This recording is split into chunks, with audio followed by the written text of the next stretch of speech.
¿Te crees que ese coche de lujo y esa camisa de seda te hacen merecedor de estar aquí, chaval?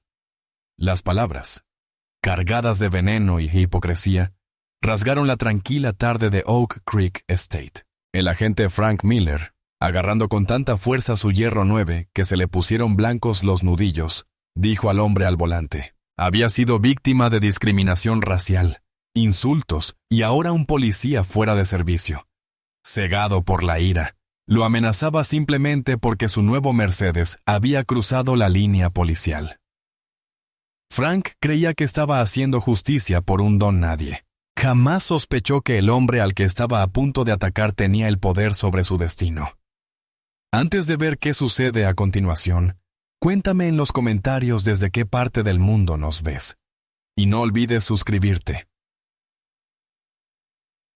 Porque el giro inesperado de esta historia te dejará sin palabras. El sol, con su cálido brillo dorado, se posaba sobre los cuidados jardines de Oak Creek. Era el típico barrio donde el silencio era una declaración de principios, interrumpido solo por el suave zumbido de las cortadoras de césped eléctricas y los alegres gritos de los niños en las piscinas de los patios traseros. Un mundo de setos meticulosamente recortados y garajes para 3 coches, una fortaleza de tranquilidad suburbana.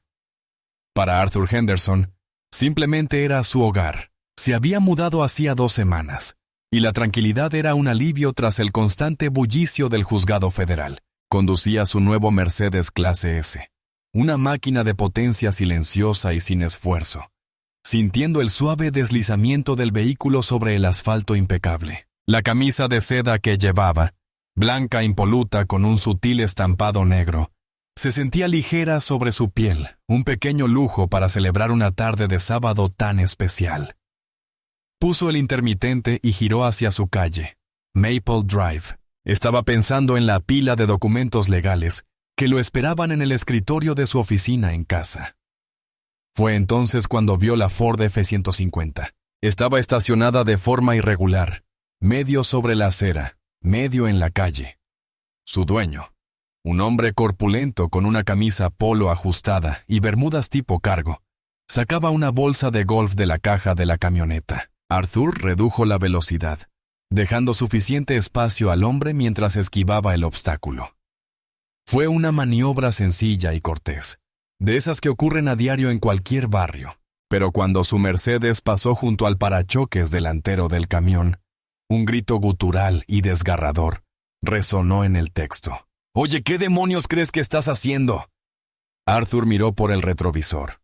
El hombre se abalanzaba sobre la calle, con el rostro desencajado por la furia. Arthur, suponiendo que se trataba de un simple malentendido, estacionó el auto y bajó la ventanilla, esbozando ya una sonrisa amable y tranquilizadora. ¿Hay algún problema, oficial?, preguntó con voz calmada y serena. No había visto ninguna placa, pero la postura agresiva del hombre gritaba: «¡Agente de la ley!». El hombre, Frank Miller, era en realidad policía, aunque estaba fuera de servicio. Y para él, había un problema muy grave. No veía a un nuevo vecino. Veía a un intruso. Veía a un hombre negro en un coche que costaba más que su sueldo anual, con una camisa que parecía sacada de una revista, conduciendo por su barrio con una actitud de superioridad que a Frank le ponía los pelos de punta. La maniobra silenciosa no fue cortés. Fue un desafío, una muestra de arrogante falta de respeto. ¿Algún problema? Sí, hay un problema, gruñó Frank, acercándose con paso firme al Mercedes. Había sacado un hierro 9 de su bolsa y ahora lo sostenía como un cetro, un instrumento contundente de su autoridad. ¿Te crees el dueño de la carretera? ¿Me cerraste el pono, imbécil? La sonrisa de Arthur se desvaneció, reemplazada por una cautelosa neutralidad. Señor, le aseguro que le di suficiente espacio. Solo intentaba rebasar su camión. Su voz era un barítono grave, pausado y controlado. Era una voz acostumbrada a captar la atención en un tribunal, a desenmascarar mentiras y tergiversaciones. Para Frank sonó condescendiente, burlón. «No me llames señor», espetó Frank, y el olor a cerveza rancia en su aliento llegó hasta Arthur. Ahora estaba inclinado sobre la puerta del conductor, con la cabeza del palo de golf amenazadoramente cerca de la ventanilla. Sus ojos, pequeños e inyectados en sangre, recorrieron a Arthur, observando la camisa de seda, el interior de cuero, la firmeza de su mandíbula. La visión de todo aquello fue como una cerilla encendida en su corta mecha de prejuicios. ¿Crees que ese coche de lujo y esa camisa de seda te hacen merecedor de estar aquí, muchacho? La palabra flotaba en el aire, densa y desagradable. Era una provocación deliberada, una palabra destinada a despojar a Arthur de su dignidad, a colocarlo en el lugar que Frank creía que le correspondía. Las manos de Arthur, que habían estado apoyadas en el volante, se tensaron ligeramente. Los años en el banquillo le habían conferido una serenidad casi sobrehumana. Se había enfrentado a asesinos y jefes de cárteles sin inmutarse. No se dejaría doblegar por un fanático de los suburbios con un palo de golf. «Vivo aquí», afirmó Arthur con sencillez, sin apartar la mirada. «El número 2014, a la vuelta de la esquina». Frank soltó una carcajada incrédula. «¿Vives aquí en Oak Creek? ¡Qué gracioso!», señaló con el palo las imponentes casas coloniales que bordeaban la calle. «Este es un barrio familiar, un barrio decente. No necesitamos gente como tú que haga bajar el precio de las propiedades». La acusación era tan absurda, tan racista y de manual, que Arthur sintió un destello de incredulidad. Esto no era un callejón oscuro en plena noche. Era una calle soleada en una de las comunidades más prósperas del estado. «De los míos», repitió Arthur con voz peligrosamente baja. «Debes elegir tus próximas palabras con mucho cuidado». El desafío, pronunciado con tanta calma, fue la gota que colmó el vaso. El rostro de Frank se contrajo, y su rabia contenida estalló en una erupción volcánica. «Elegiré bien mis palabras. Soy policía. ¿Me entiendes? Y estás a punto de aprender a respetar». Alzó el hierro 9 por encima de su cabeza, tensando los músculos. Arthur no se inmutó, no gritó, no se movió. Sus ojos se clavaron en los de Frank, un testimonio silencioso de una voluntad indomable. Por una fracción de segundo, el mundo pareció contener la respiración. El sol caía a plomo. Un pájaro trinó en una rama cercana, y Frank Miller, impulsado por una mezcla tóxica de alcohol y odio, tomó una decisión que cambiaría su vida para siempre. El garrote cayó con un golpe brutal. Se oyó un sonido como de disparo, una explosión ensordecedora de cristales templados. La ventanilla del conductor no solo se agrietó, sino que se vaporizó en 1000 fragmentos brillantes que cayeron como lluvia sobre la camisa de seda de Arthur, su asiento de cuero y el impecable interior de su coche. El silencio que siguió a la explosión de cristales fue más profundo que la quietud que la había precedido. Era un vacío denso y resonante, lleno únicamente por el tintineo de los últimos fragmentos al caer sobre el pavimento. Arthur Henderson permanecía inmóvil, con un mosaico de cristales brillantes cubriendo sus hombros y regazo. Un fino hilo de sangre le corría por un corte en el pómulo, una cicatriz roja y nítida sobre su piel oscura. No la tocó, no se movió. Su mirada permanecía fija en Frank Miller, que jadeaba, con el hierro 9 aún en la mano y una expresión de triunfo salvaje en el rostro. «¿Ves?», gruñó Miller, con el pecho agitado. «Eso es lo que pasa cuando no se muestra respeto». Parecía esperar una reacción, miedo, ira, una súplica de clemencia. No obtuvo nada de eso. Arthur simplemente lo miró, con una expresión indescifrable, su compostura una barrera infranqueable. Esta inquietante quietud pareció enfurecer a Miller incluso más que cualquier resistencia física. Estaba a punto de volver a levantar el garrote cuando el lejano sonido de una sirena se acercó rápidamente. Un vecino, oculto tras las cortinas, lo había visto todo y llamó a la policía.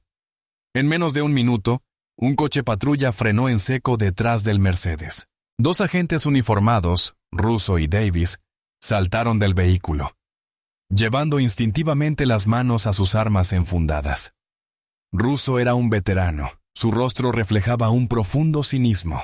Davis era más joven, Apenas llevaba un año en el puesto. Y sus ojos se abrieron de par en par al observar la escena. La ventanilla destrozada de un coche de $6,000. El hombre blanco furioso con un palo de golf. Y el hombre negro impasible sentado entre los restos. Frank Miller los vio e inmediatamente cambió de táctica. Su postura agresiva se suavizó, adoptando la de una víctima que se defiende. «Gracias a Dios que estás aquí», exclamó levantando las manos en un gesto conciliador. «Este tipo venía a toda velocidad por la carretera, casi me atropella y se puso agresivo cuando le dije que redujera la velocidad. De repente, me mostró el reloj reglamentario de la policía, una señal que cualquier agente del departamento conoce. Él era uno de ellos.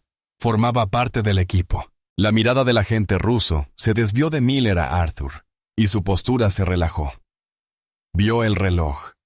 Vio el rostro familiar y airado de un compañero, aunque no lo conociera personalmente. Y vio una escena que sus años de prejuicios arraigados ya le habían preparado. «Señor, por favor, salga del vehículo», dijo Russo con voz cortante y sin rastro de compasión. La orden iba dirigida a Arthur. Mientras tanto, el agente Davis se acercó a Miller con un tono más suave y coloquial.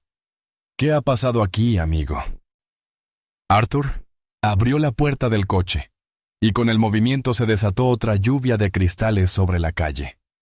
Se irguió, sacudiéndose con calma y precisión unos fragmentos de su camisa. Era más alto que ambos agentes, su postura impecable, emanando un aura de autoridad que parecía desentonar con la situación.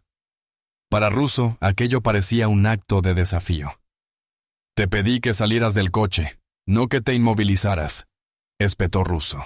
«Manos donde pueda verlas», dijo Arthur, levantando lentamente las manos. Sus ojos, fríos y distantes, evaluaron a los dos oficiales. Observó cómo Russo evitaba el contacto visual, con la mirada fija en algún punto del pecho de Arthur. Observó cómo Davis asentía, escuchando la historia cada vez más exagerada de Miller, como si fuera la verdad absoluta. «Salió del coche y empezó a amenazarme», decía Miller con voz cargada de justa indignación. «Temí por mi seguridad. Tuve que defenderme». Alzó el palo de golf como si fuera prueba de su victimización. «La ventanilla se le rompió de repente, supongo», preguntó Arthur con sarcasmo. Russo giró la cabeza bruscamente hacia él. «¿Te crees muy listo? Eso no te va a servir de nada».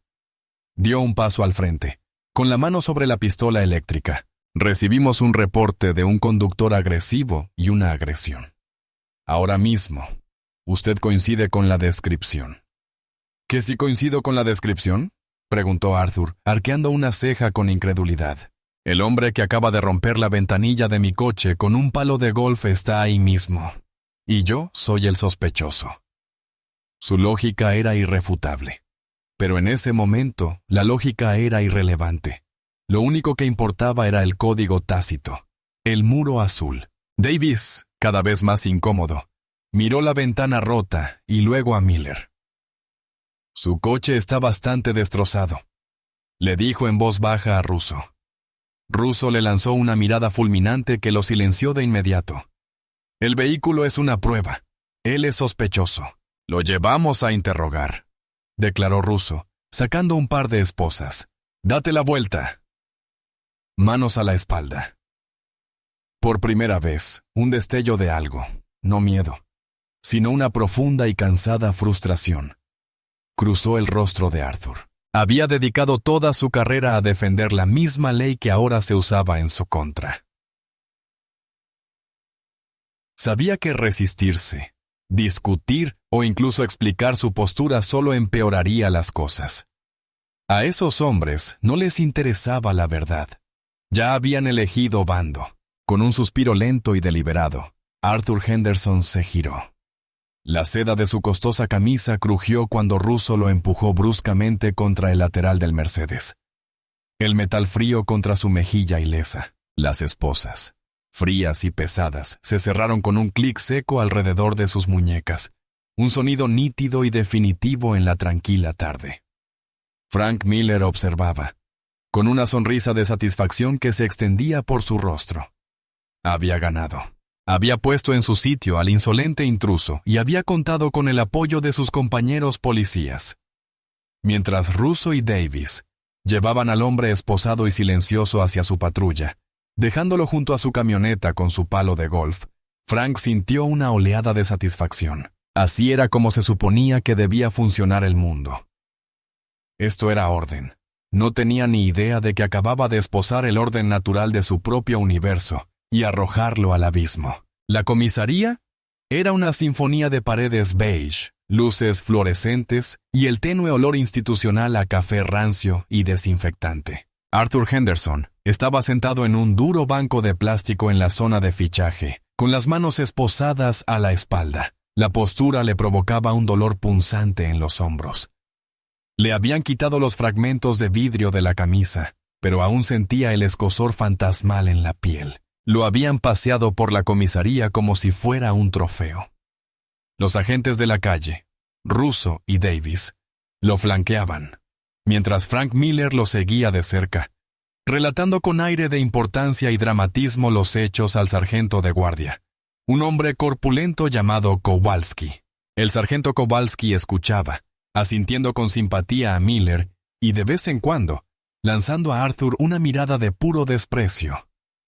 Agresión a un agente fuera de servicio, resistencia al orden público. Podemos aplicarle todo el peso de la ley, decía Miller con deleite. Russo intervino. Tenía un grave problema de actitud, sargento.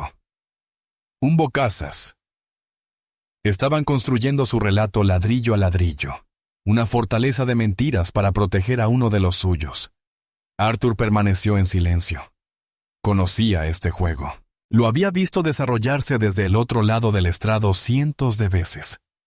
El acusado era considerado culpable.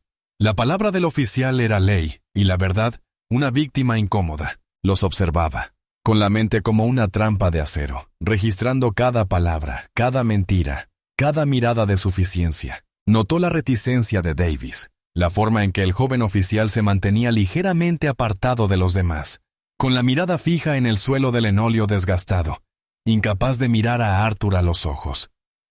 Ese era un detalle que podría ser importante más adelante. Tras 20 minutos de ser ignorado, el sargento Kowalski finalmente se acercó a él con paso pesado. Muy bien, listo, arriba. Es hora de pasar el control. Le quitó las esposas y señaló una pequeña habitación. Vacíe sus bolsillos, cinturón, zapatos, teléfono y cartera en la bandeja. Arthur obedeció sin decir palabra, con movimientos fluidos y precisos. Colocó su cartera de cuero hecha a medida, las llaves y un elegante teléfono inteligente moderno sobre la bandeja metálica. Kowalski tomó la cartera y la abrió con el pulgar sucio. Silbó al ver las tarjetas de crédito. ¿Platino, eh? ¡Qué importante! La dejó caer de nuevo sobre la bandeja con un ruido metálico y desdeñoso. Da igual cuánto dinero tengas. Estás en mi casa y aquí se juega a mis órdenes. Conozco el procedimiento, sargento, dijo Arthur con voz firme. También conozco mi derecho a una llamada. Kowalski soltó una risita sorda. Un murmullo grave. ¿Ah, sí? ¿Una llamada? Claro. ¿A quién vas a llamar? ¿A tu abogado de pacotilla? ¿Acaso va a tardar en venir un sábado? Señaló un teléfono mugriento colgado en la pared. Una llamada, que sea rápida. Arthur se dirigió al teléfono. Russo y Miller estaban cerca, observando con una sonrisa burlona. Esperaban una llamada frenética a un abogado de renombre. El comienzo de una larga y tediosa batalla legal que confiaban en ganar. Tenían el informe, el testigo, a Miller y el respaldo total del departamento. Arthur descolgó el teléfono. Sus dedos, largos y elegantes, se deslizaron sobre el teclado con una soltura propia de la práctica. No marcó un número local. Marcó un número de larga distancia, uno que se sabía de memoria. Los agentes intercambiaron una mirada de confusión. El teléfono sonó 3 veces antes de que una voz nítida y profesional respondiera al otro lado. Despacho del juez presidente. La sonrisa de Russo se desvaneció. Miller frunció el ceño. Una semilla de confusión se sembraba en su mente. ¿Qué clase de abogado tenía línea directa con el despacho de un juez? Arthur giró ligeramente el cuerpo, de espaldas a los oficiales, pero su voz era clara, tranquila y transmitía la inconfundible autoridad del mando. «Soy el juez Arthur Henderson», dijo por el auricular. El nombre resonó en el aire viciado de la comisaría como una losa. El sargento Kowalski, que estaba recostado en su silla, se incorporó de golpe, olvidándose por completo del crucigrama. A Russo se le desencajó la mandíbula. Davis levantó la cabeza de golpe, con el rostro pálido por el horror que se desvanecía. La expresión de autosuficiencia de Frank Miller se desvaneció, reemplazada por una máscara de absoluta incredulidad. El juez Henderson. El juez Henderson, el juez más joven jamás nombrado para el Tribunal Federal de Circuito, aquel al que llamaban el Martillo, por sus implacables sentencias contra funcionarios corruptos. No era posible. No podía ser. Sí, estoy bien. Arthur continuó hablando por teléfono, con voz apenas audible. Ha habido un malentendido aquí en Oak Creek. Sí, en la comisaría municipal. Me han detenido. Escuchó un momento, recorriendo con la mirada la sala, observando cómo la confianza de la gente se desvanecía lentamente. No será necesario. Solo informen a la oficina del fiscal general, y tal vez alguien de los alguaciles federales pase por aquí. Gracias. Colgó el teléfono con un clic silencioso. Se giró para mirar a la habitación. Ya no era un sospechoso. Ya no era un muchacho con una camisa elegante. Era la encarnación del sistema que habían jurado defender y que acababan de profanar grotescamente. Miró directamente al sargento Kowalski, cuyo rostro había adquirido un tono pálido y cadavérico. Miró a Russo, que parecía haberse encogido dentro de su uniforme. Su mirada finalmente se posó en Frank Miller. Miller se quedó paralizado. El hierro 9 que había empuñado con tanta arrogancia le pesaba como una losa en la memoria. La sangre se le fue del rostro, dejando al descubierto una cáscara pálida y aterrorizada. Toda la dinámica de poder del universo acababa de cambiar radicalmente. El hombre al que había discriminado racialmente, insultado, agredido y acusado falsamente no era un simple ciudadano. Era un juez federal, y en ese instante, cuando el peso catastrófico de sus actos se abatió sobre él, Frank Miller supo con una certeza que le heló la sangre que estaba completamente perdido, irrevocablemente perdido. El silencio en la comisaría ya no era arrogante ni desdeñoso. Era el silencio sepulcral y asfixiante de una tumba. Durante 10 segundos, nadie se movió. El reloj de la pared avanzaba con una lentitud agonizante. Cada segundo, un golpe de martillo contra la frágil compostura de la sala. La boca del sargento Kowalski se abría y cerraba como la de un pez. Pero no salía ningún sonido. Russo parecía a punto de vomitar. Entonces estalló el caos. Kowalski salió de detrás de su escritorio a toda prisa, con el rostro cubierto de sudor y la voz quebrada por la desesperación. Juez Henderson. Señor, se ha cometido un error terrible. Buscó a tientas las llaves de la sala de detención. Le temblaban tanto las manos que apenas podía meter la llave en la cerradura. Todo esto es un malentendido. Podemos aclararlo enseguida. Russo, saliendo de su estupor, comenzó a retractarse frenéticamente. Señor, solo seguíamos el protocolo. Recibimos un reporte de agresión. No sabíamos quién era usted. La excusa sonó patética, incluso para él mismo. La implicación era clara. Si hubieran sabido quién era, la ley se habría aplicado de otra manera. Era una confesión disfrazada de disculpa. Arthur Henderson no dijo nada. Simplemente permaneció allí, irradiando una fría calma judicial que resultaba más aterradora que cualquier arrebato. Los observó huir presas del pánico, su autoridad disolviéndose en un charco de miedo. Ya no era su prisionero. Ahora eran suyos. La puerta de la comisaría se abrió de golpe y el jefe de policía Brody irrumpió, con el rostro enrojecido y los ojos desorbitados por el pánico. Era un hombre que valoraba el orden y la estabilidad política por encima de todo. Y una llamada de la Fiscalía General le había arruinado el sábado. ¿Qué demonios está pasando aquí?, bramó, recorriendo con la mirada la habitación antes de posarse en el hombre negro, alto y sereno, que estaba junto al teléfono. «¿Juez Henderson?», preguntó con la voz desprovista de toda vehemencia. «Jefe Brody», asintió Arthur levemente. «Creo que sus agentes me estaban fichando». La mirada de Brody se movió rápidamente del juez a sus agentes. Exigía una explicación. En silencio, con furia. Russo tartamudeó. Kowalski bajó la vista al suelo y Davis parecía desear que la tierra se lo tragara. La mirada de Brody finalmente se posó en Frank Miller, quien seguía paralizado, con el rostro ceniciento. «Miller», dijo Brody con voz peligrosamente baja. «¿Qué hiciste?». Antes de que Miller pudiera responder, la puerta se abrió de nuevo. Esta vez eran 2 alguaciles federales. Eran hombres altos y de hombros anchos, vestidos con elegantes trajes. Su presencia transformó instantáneamente la atmósfera, pasando de la de policías locales en pánico a la de un grave incidente federal. «Juez Henderson», dijo el alguacil principal con voz grave y tranquila. «Estamos aquí para escoltarlo». «Gracias, caballeros», dijo Arthur. Se volvió hacia el jefe Brody. «Quiero que me devuelvan mis pertenencias ahora». Kowalski prácticamente le arrojó la bandeja con la cartera, las llaves y el teléfono de Arthur. «Por supuesto, señor juez, enseguida». Mientras Arthur recogía sus pertenencias, el jefe de policía se dirigió a Brody. «Jefe, vamos a necesitar copias de todo.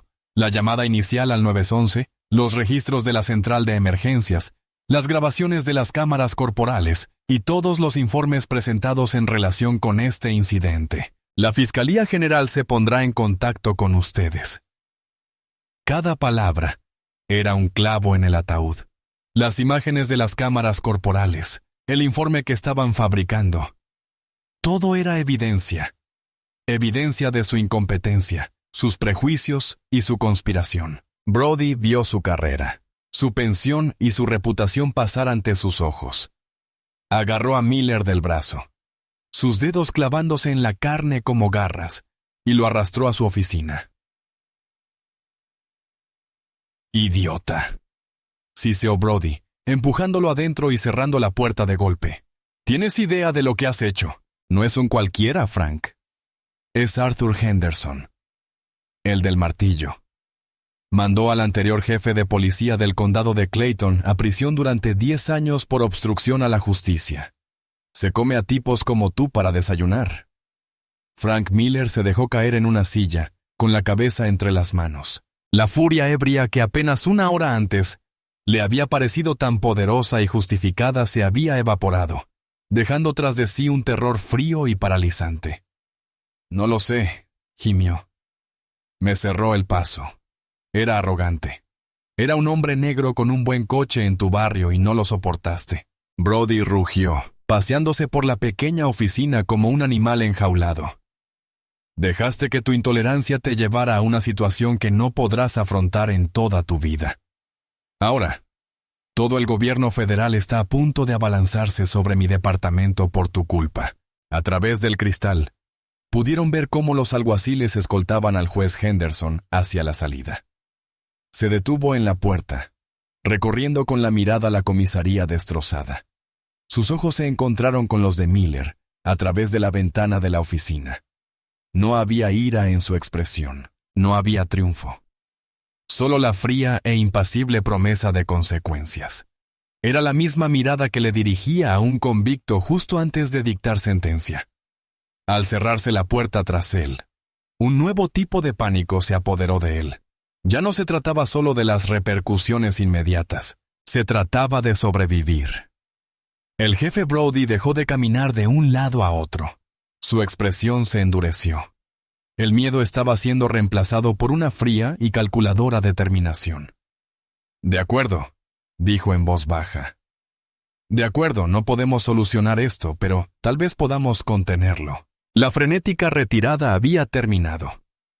Había comenzado el momento de controlar los daños, de cerrar filas y proteger a los suyos. La ola inicial de pánico que se había abatido sobre la comisaría de Oak Creek pronto se disipó, reemplazada por la escalofriante calma y el metódico proceso de autopreservación institucional. La primera llamada del jefe Brody no fue a un abogado ni a un funcionario municipal. Era para Dave Kleine, el presidente del sindicato policial. Kleine era un hombre que parecía más un bulldog que un ser humano, con un rostro prominente y una personalidad acorde. Llegó a la comisaría en menos de una hora, y su presencia disipó el miedo que aún se respiraba, reemplazándolo con una energía desafiante y combativa. Escuchó toda la historia en la oficina de Brody, con una expresión indescifrable. Miller, Russo y Kowalski se quedaron sentados como colegiales avergonzados. Cuando terminó el relato, Kleine no gritó. No entró en pánico. Simplemente respiró hondo y lentamente. «De acuerdo», dijo con voz ronca. «Primero lo primero, Miller. No viste a un hombre negro. Viste a un conductor agresivo. Su raza es irrelevante. ¿Entendido?» Miller asintió atontado. «No estabas borracho», continuó Kleine, clavando la mirada en Miller. «Te tomaste 2 cervezas hace unas horas con el almuerzo. Ibas camino al campo de prácticas de golf para relajarte. Estabas tranquilo. Él era el agitado. Estaba manipulando su realidad, creando una ficción más sólida que la verdad». Russo Davis, sus cámaras corporales fallaron, un fallo conocido. Presentará el informe de mantenimiento mañana. En su informe constará que llegó a una escena caótica. Ambas partes estaban alteradas, y detuvo a la persona que se negó a acatar las órdenes legales de calmar la situación. Se dirigió a Kowalski. El papeleo de la detención era preliminar. Nunca se finalizó. Contiene errores administrativos. Aquello era el muro azul del silencio en acción. No como una reacción de pánico, sino como una máquina perfectamente engrasada. Kleine era su ingeniero jefe. «¿Y qué hay de que fuera juez?», preguntó Brody, con un dejo de ansiedad en la voz. «Esa es la estrategia», dijo Kleine, con un brillo astuto y depredador en los ojos. «Usó su posición para intimidarte. Ese es nuestro enfoque». Era arrogante. Se creía con derecho a todo. Y cuando no recibía el trato deferente que creía merecer, recurría a su condición de juez para amenazar a los policías que trabajaban arduamente. Fue una estrategia descaradamente audaz para hacerse la víctima. Un respetado juez federal como agresor y el policía racista y violento como víctima de un abuso de poder. En cuestión de horas, todo estaba en marcha. Kleine tenía a un abogado de oficio, un tiburón llamado Marcus Thorne, sentado con Miller, asesorándolo y puliendo su relato. Thorne ofreció entonces una rueda de prensa improvisada en las escaleras de la comisaría. «Mi cliente, el agente Frank Miller, un servidor público ejemplar, fue víctima hoy de un impactante incidente de furia al volante», anunció Thorne a un puñado de periodistas locales. Fue amenazado e intimidado por un individuo que, según se supo después, es un juez federal. Es lamentable que funcionarios públicos se crean por encima de la ley y puedan acosar a los ciudadanos comunes. Confiamos en que, cuando se conozcan todos los hechos, mi cliente será exonerado por completo. La primera andanada en la guerra de relaciones públicas ya había comenzado. Simultáneamente, empezaron a circular rumores. Fuentes anónimas dentro del departamento comenzaron a filtrar detalles inventados a medios afines. El juez Henderson era conocido por su mal genio. Circulaban rumores de comportamiento errático. Estaba siendo investigado por un comité judicial. Una completa mentira, pero imposible de desmentir de inmediato. Intentaban confundir las cosas para crear una realidad alternativa donde la víctima era imperfecta y el agresor, incomprendido. Atacaban su carácter, su reputación, todo aquello en lo que había construido su vida. Arthur Henderson estaba sentado en el estudio de su casa. La ventanilla rota de su Mercedes era un recuerdo lejano y surrealista. Ya había prestado declaración completa y detallada al FBI, que inmediatamente se hizo cargo de la investigación. Sabía lo que se avecinaba. Había presidido suficientes casos de mala conducta policial como para conocer su protocolo al dedillo. La negación, la contraacusación, el ataque a su reputación. Observó la rueda de prensa de Thorne en su tableta, con el rostro impasible. Escuchó las mentiras, la lógica retorcida, la manipulación descarada. Una ira fría y contenida comenzó a formarse en su pecho. No la furia ardiente de Frank Miller, sino la ira concentrada e inflexible de un hombre cuya vida había dedicado a la búsqueda de la verdad. Le estaban recordando una lección que ya conocía bien. La ley era un conjunto de reglas, pero la justicia era una lucha. El sindicato policial, con sus amplios recursos económicos y conexiones políticas, era un adversario formidable. Podían arruinar carreras, silenciar testigos y ocultar pruebas. Ya lo habían hecho antes, y confiaban en poder repetirlo. Contaban con su poder, su influencia, y la predisposición del público a creerle más a un hombre uniformado que a un hombre de piel oscura. Por muy distinguido que fuera, estaban librando una guerra de percepción, y, por el momento, controlaban el relato. Pero habían cometido un error crucial. Asumieron que el juez Arthur Henderson era simplemente otra víctima a la que podían desacreditar y descartar. No tenían ni idea de que no solo luchaban contra un hombre, luchaban contra la mismísima encarnación de la ley que con tanta arrogancia creían controlar. El muro azul era una fortaleza formidable, pero incluso los muros más fuertes pueden agrietarse. La primera grieta apareció en la conciencia del oficial Michael Davis. Durante 2 días, había vivido en un estado de tormento silencioso. La historia inventada por Klein se repetía en su cabeza. Cada mentira le producía una nueva oleada de náuseas. Recordaba al hombre tranquilo y digno sentado entre los cristales rotos. Recordaba el rostro de Frank Miller, contorsionado por la furia racista. Recordaba la satisfacción arrogante cuando las esposas se cerraron. Se había quedado de brazos cruzados, sin decir nada. Su silencio lo convirtió en cómplice y el peso de la situación se volvía insoportable. Al tercer día, tomó una decisión. Usó un teléfono desechable para hacer una llamada. El corazón le latía con fuerza en el pecho. «Necesito hablar con Sarah Jenkins», dijo en un susurro nervioso. Sarah Jenkins era reportera de investigación del periódico más importante de la ciudad.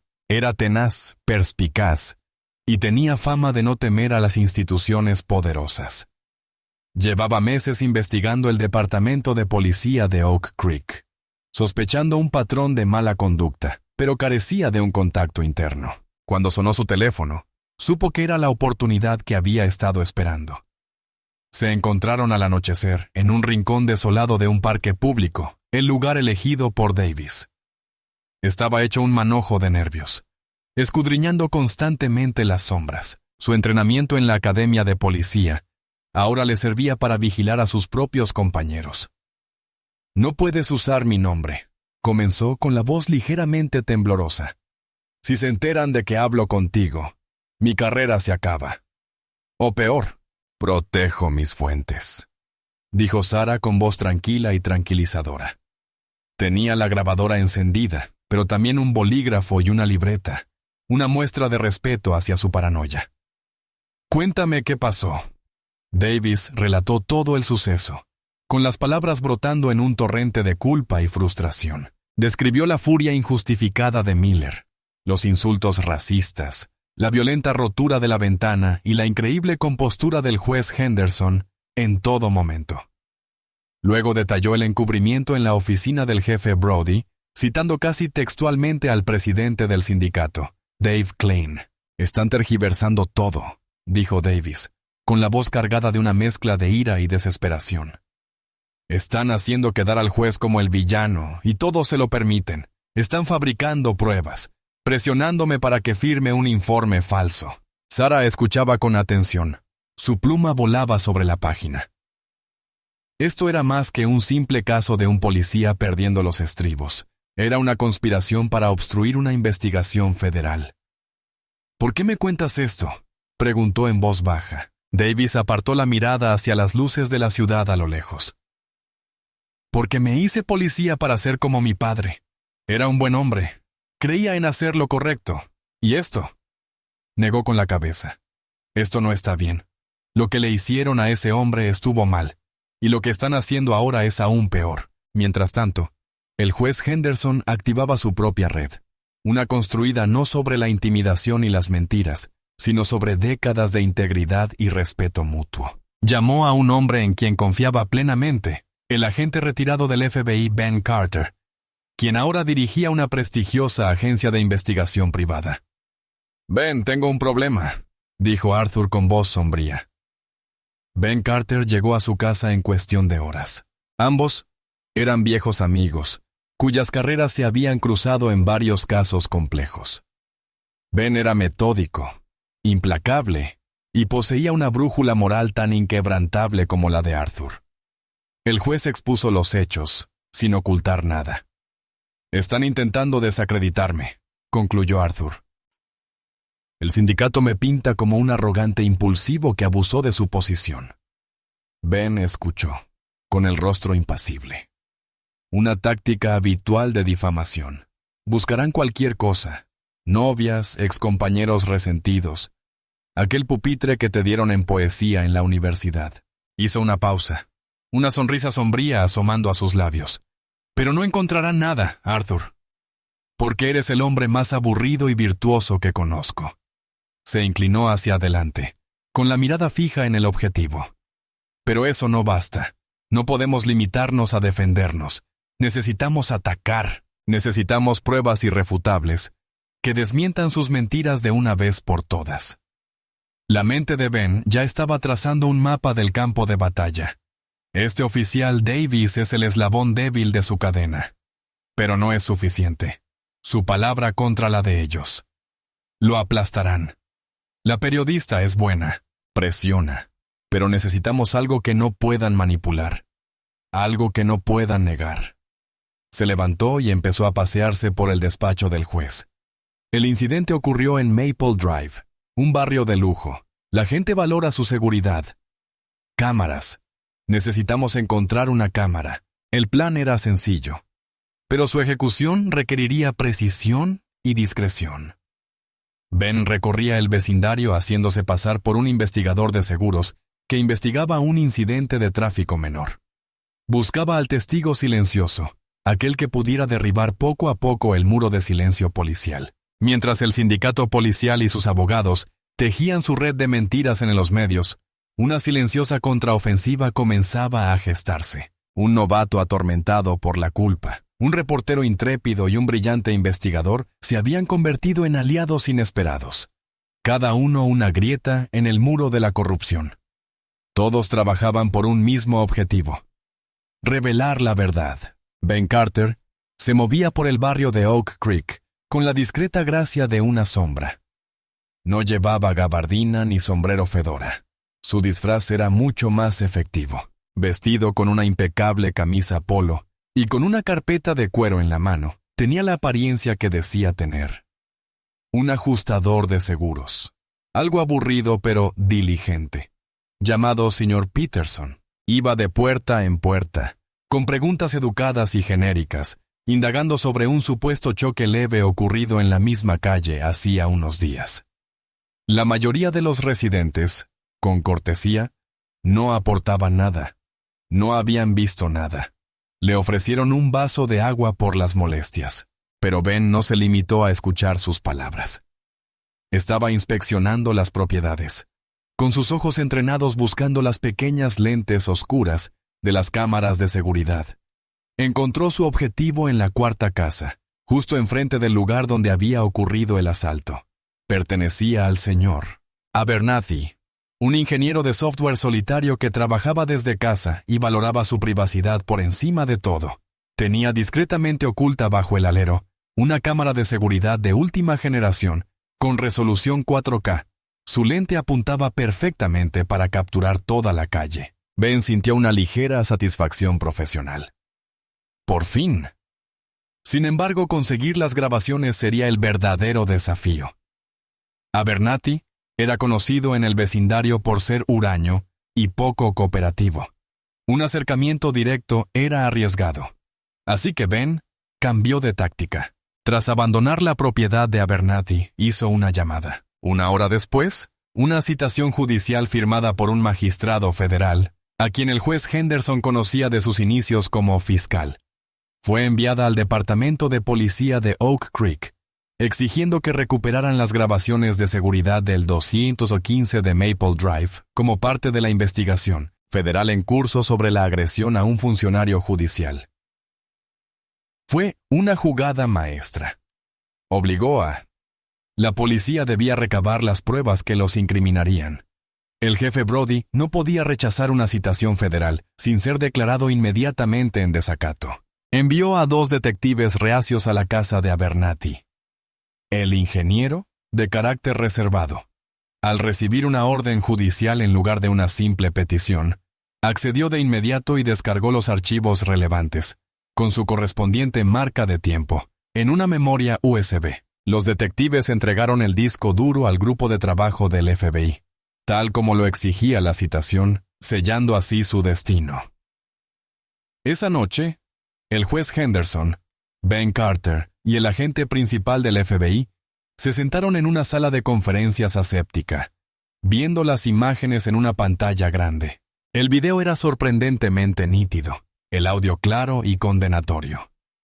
Se desarrolló exactamente como lo había descrito el juez y, al hacerlo, desmontó sistemáticamente cada mentira que Frank Miller y el sindicato policial habían construido. Allí estaba el Mercedes de Arthur, maniobrando lenta y cuidadosamente alrededor de la camioneta de Miller. Allí estaba la furia explosiva e injustificada de Miller. El audio captó cada palabra, las palabrotas, los insultos y el repugnante insulto racista. La cámara mostró a Arthur, tranquilo e inofensivo, con las manos siempre visibles. Luego captó el clímax. Miller levantando el hierro 9, el golpe brutal y la aterradora explosión de la ventana. Las imágenes continuaron mostrando la llegada de Russo y Davis, su inmediata deferencia hacia Miller y el trato agresivo y parcial que dieron al juez. Todo estaba allí, un registro perfecto, implacable e innegable de la verdad. Era una prueba irrefutable. Ben Carter hizo una copia de las imágenes y luego llamó anónimamente a Sarah Jenkins, la esquina de la Cuarta y la Elm. Hay una taza de café en el banco. Dentro hay una memoria USB. Nunca me hablaste. El corazón de Sarah se aceleró. Condujo hasta el lugar, con las manos temblando mientras recogía la memoria. De vuelta en su oficina, la conectó a su portátil. Mientras el vídeo se reproducía, sintió un escalofrío recorrerle la espalda. Fue peor de lo que había imaginado. Era una cruda y directa descripción de un abuso de poder, un crimen de odio cometido por un hombre que había jurado proteger y servir. Inmediatamente llamó a su editor. «¡Mantenga la portada!», le dijo con la voz tensa por la adrenalina. Lo tengo todo». A la mañana siguiente, la noticia se publicó. El sitio web del periódico abrió con el titular: Video exclusivo. Un agente ataca brutalmente a un juez federal en un incidente racista al volante. El artículo analizaba con rigor la versión policial, pero el video era el arma definitiva. Estaba insertado en la página principal. Un clip de 2 minutos que mostraba la verdad sin adulterar. El efecto fue instantáneo y catastrófico. El video se viralizó, propagándose por las redes sociales como la pólvora. Se emitió en todos los noticieros nacionales. El muro de mentiras cuidadosamente construido por Dave Klein y Marcus Thorne no solo se resquebrajó, sino que quedó completamente destruido. No se pudo manipular la información. No se pudo crear un contexto alternativo. Millones de personas se convirtieron en testigos presenciales. Vieron la furia de Frank Miller. Escucharon sus palabras. Vieron al hombre sereno y digno al que habían agredido. La opinión pública emitió su veredicto en cuestión de horas. Los teléfonos del sindicato policial no paraban de sonar con llamadas furiosas. El jefe Brody se encerró en su oficina, y se negó a hablar con la prensa. El alcalde, el consejo municipal, el gobernador, todos los que habían guardado silencio, ahora se apresuraban a condenar las acciones de la gente. El ojo silencioso e impasible de una simple cámara de seguridad había logrado lo que ningún testimonio ni argumento podría haber conseguido: mostrar al mundo la verdad. Y para Frank Miller, la verdad fue una guillotina. La tormenta mediática que desató el video de seguridad no tenía precedentes en la ciudad.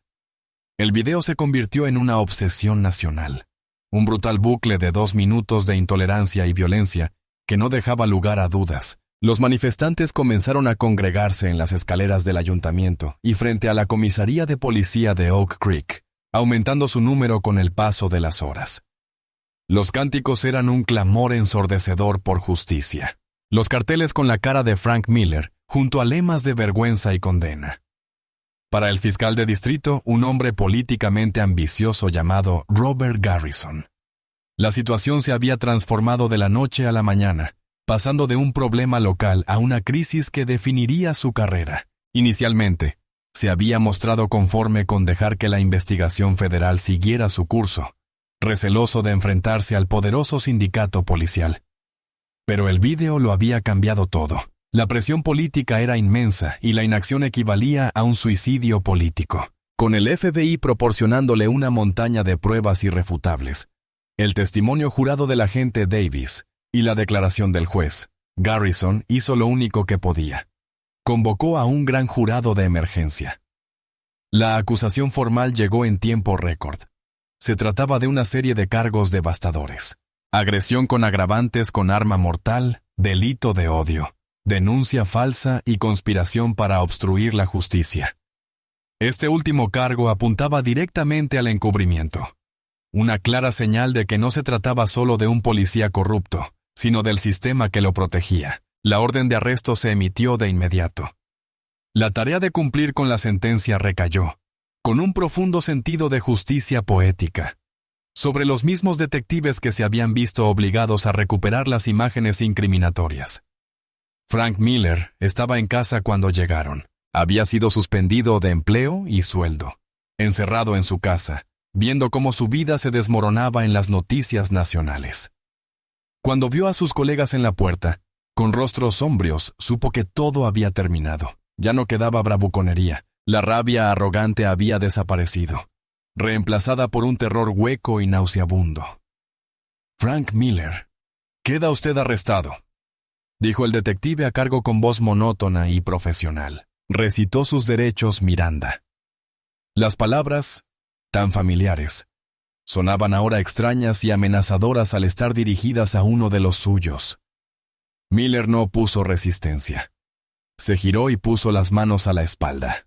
El clic de las esposas resonó con el sonido que había dado inicio al calvario del juez Henderson. Esta vez, el frío metal se sentía distinto. No era un instrumento de su poder, sino un símbolo de su pérdida total. Lo acompañaron hasta la puerta principal, donde un helicóptero de noticias ya sobrevolaba la zona, y una multitud de reporteros y vecinos enfurecidos se habían congregado en su césped, antaño e impecable. Los flashes de las cámaras eran como fuego de ametralladora. Los reporteros gritaban preguntas, sus palabras un borrón de condena. Miller mantenía la cabeza gacha, avergonzado por su peso físico. El hombre que se había sentido tan dueño de su barrio, ahora era exhibido como un paria. La escena en la comisaría era de profunda humillación. Le tomaron las huellas dactilares y lo fotografiaron en la misma comisaría donde había observado al juez Henderson con tanto desdén.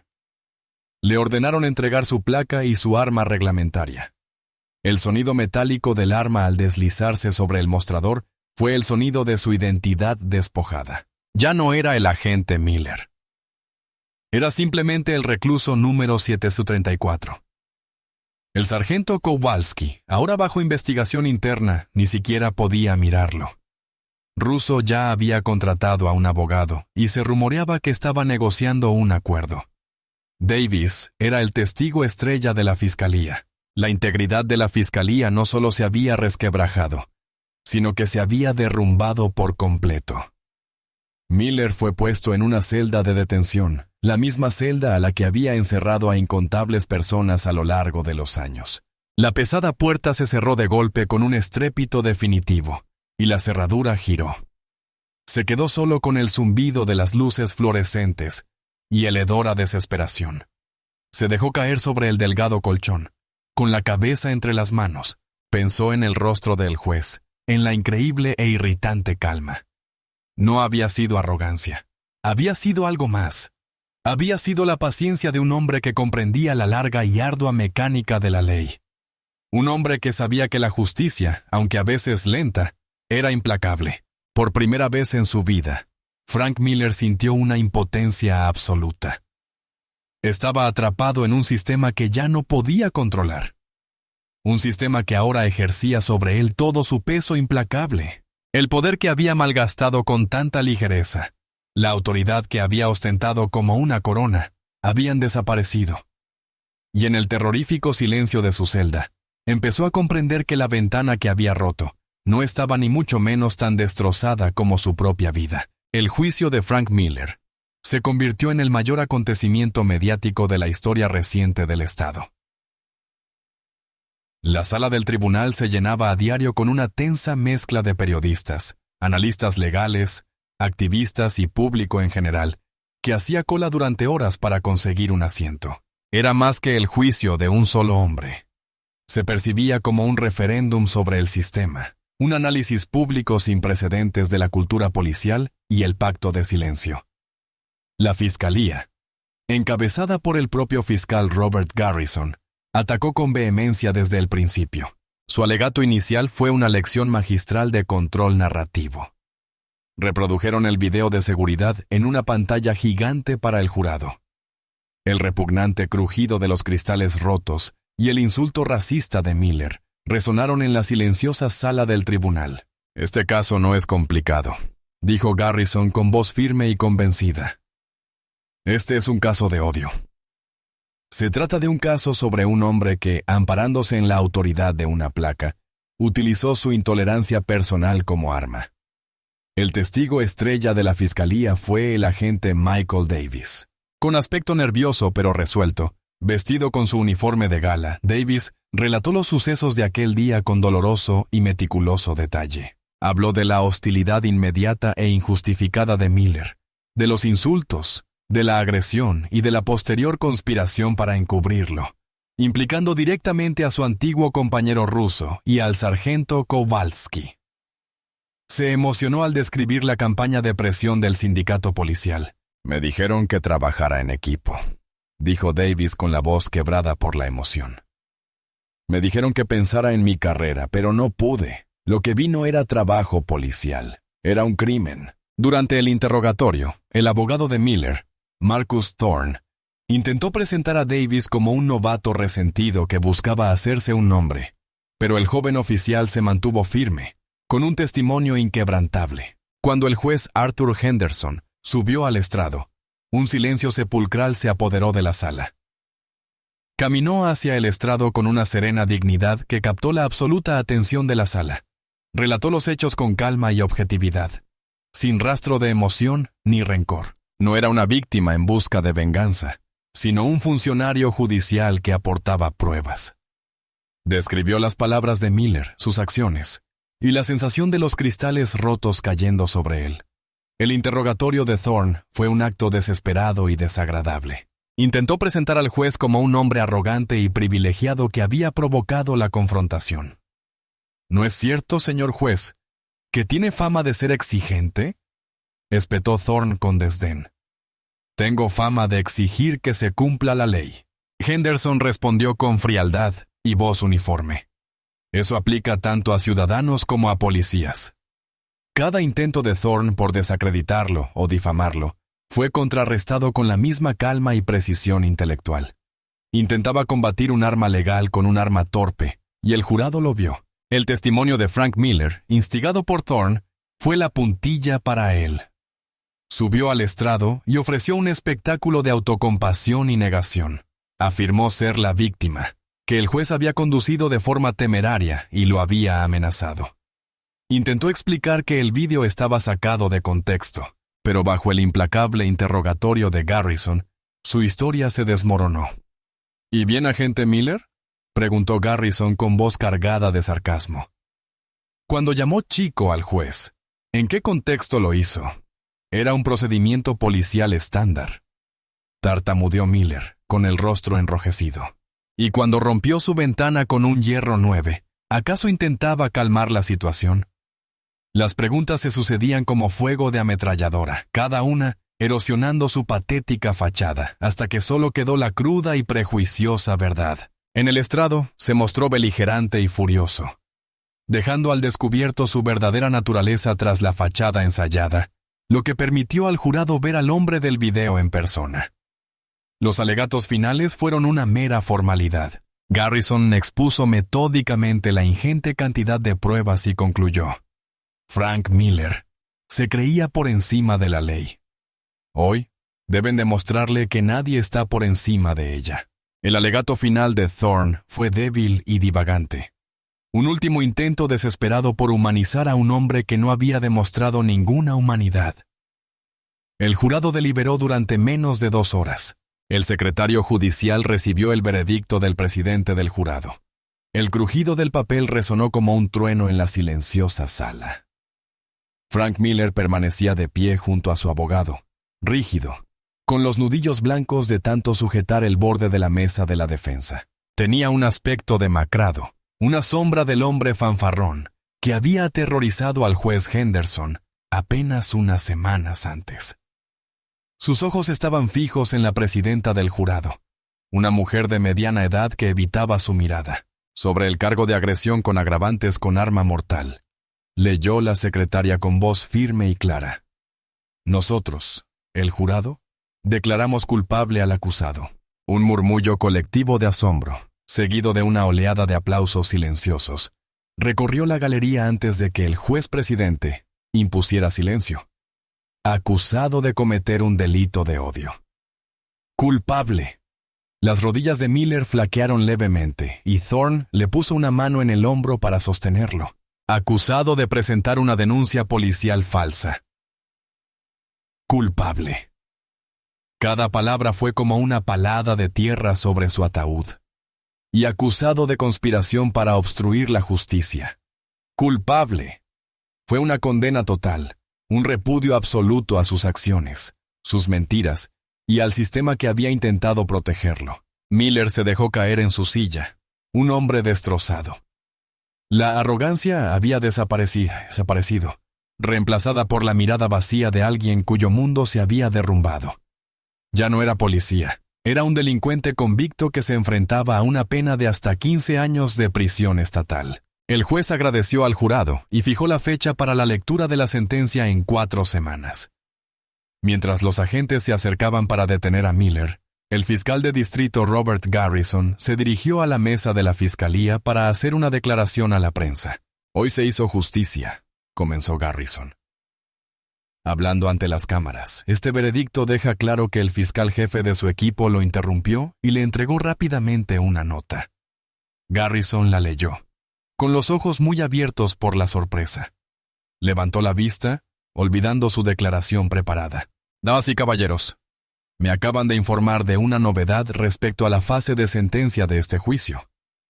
Los reporteros se inclinaron hacia adelante, presintiendo un giro inesperado, dadas las circunstancias extraordinarias del caso. Garrison continuó, leyendo la nota que especificaba que el crimen constituía un ataque directo contra un miembro del Poder Judicial. El Comité Estatal de Asignación Judicial había realizado una designación especial para evitar cualquier apariencia de parcialidad por parte del tribunal local y para subrayar la gravedad del delito. Un murmullo recorrió la sala. ¿Qué podría ser más grave que un veredicto de culpabilidad? Miller, de pie entre los agentes, alzó la vista, con un atisbo de confusión en el rostro. Por lo tanto, anunció Garrison, con voz resonante que reflejaba la gravedad de la declaración. La sentencia del ex agente Frank Miller será dictada por un juez visitante del Tribunal Federal de Circuito, designado especialmente para este fin. Garrison hizo una pausa para crear expectación, dejando que el peso de sus siguientes palabras se extendiera por la sala. Miró fijamente al hombre esposado. La audiencia de sentencia estará a cargo del honorable juez Arthur Henderson. El nombre resonó en la sala como un golpe. Una ola de conmoción e incredulidad recorrió la galería. Los reporteros tomaban notas frenéticamente. Fue un giro inesperado, casi shakespeariano. La víctima ahora juzgaría a su agresor. Frank Miller levantó la cabeza de golpe. Su rostro, ya pálido, se tornó de un blanco fantasmal. Su boca se abrió en un grito silencioso de terror puro e inconmensurable. El hombre cuya vida había intentado arruinar, el hombre al que había agredido y humillado, ahora tenía en sus manos las llaves de su futuro. El hombre tranquilo y sereno al que había desdeñado de niño, sería quien decidiría cuántos años de su vida pasaría tras las rejas. Lo último que Frank Miller vio antes de que los agentes se lo llevaran fue la imagen mental de los ojos fríos e impasibles del juez Henderson.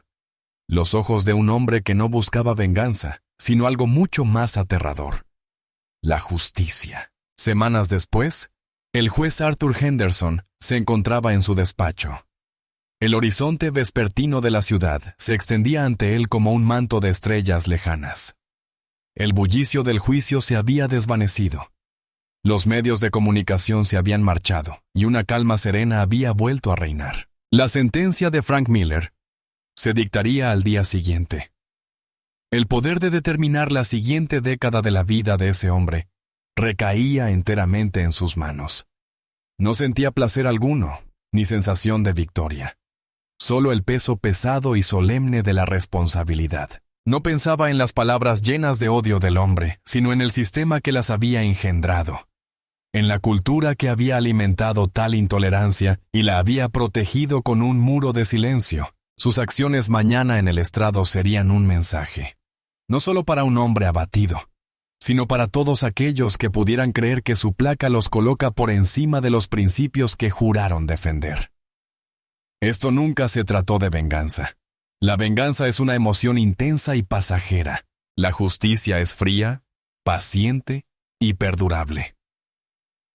Se trataba de reafirmar la promesa de que la ley es un escudo para los vulnerables, no un arma para los poderosos. Se trataba de asegurar que la balanza, aunque por un instante brutalmente desequilibrada en una soleada calle de los suburbios, volviera a su legítimo equilibrio. Se ajustó los impecables puños blancos de la camisa.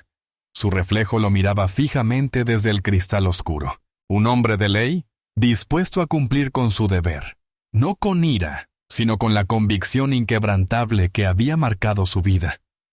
¿Qué significa para ti la verdadera justicia? ¿Crees que el sistema puede reformarse por completo? Comparte tu opinión en los comentarios. Gracias por acompañarnos en este camino.